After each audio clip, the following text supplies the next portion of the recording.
गाडी सर्व्हिसिंग सेंटरला आणलोय, गाडीतून धुतल्या, आता गाडीत चालू आहे ना. नमस्कार मंडळी, स्वागत करतो सगळ्यांचं आपल्या ब्लॉगमध्ये. ऊस तोडायला आलोय. म्हणजे काय तोडबीड काय नाही चालू आमची, म्हणजे वाड्याला जनावरांना वाडा न्यायला आलोय. आणि येता येता कचरा टाकून आलोय निम्म्यात. आणि मागचा गाडीवाला कोणी आला तर त्यानं सांगितला कचरा पडलाय म्हणून. ही असली आमची धंदा असतात, काय कामाचं नाही आम्ही. तर मित्रांनो, एक बेंडाभर तर वाढत उठले बास.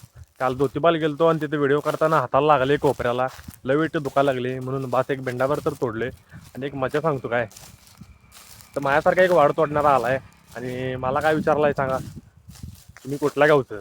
मी काय म्हणावं, मी गबसाव का नाही. मी पण सांगितले भीडच आहे आणि अर्घ्याच्या कारखान्याला उद घालवते आणि असं सांगितले हौसनं. आणि नंतर टुप्पी काढल्यावर मग तो ओळखला, मग तो म्हणा लागलाय सॉरी सॉरी दादा तुम्ही हवी.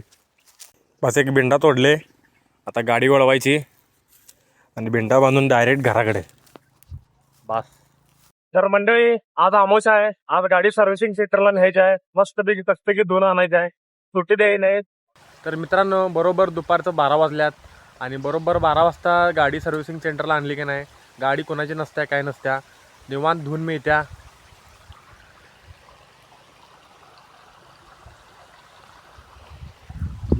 सर्व्हिसिंग सेंटरमध्ये पाणी ढीग आहे आपल्या, किती पण वापरा, काय अडचण नाही.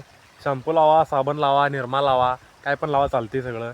आणि पाणी एकदम गार आहे बर्फावानी. तर मित्रांनो, गाडी धुवून झाल्या, एक 15 मिनटं झाले किक मारावं लागलो आहे गाडीला, गाडीच चालू आहे ना. असं काय तर घडत असते आमच्या संग. प्लग ब्लेक त्यानं काढून पुसलं आहे. आता काय कळीन झाले, पेट्रोलमध्ये पाणी गेले काय कुठं पाणी गेले.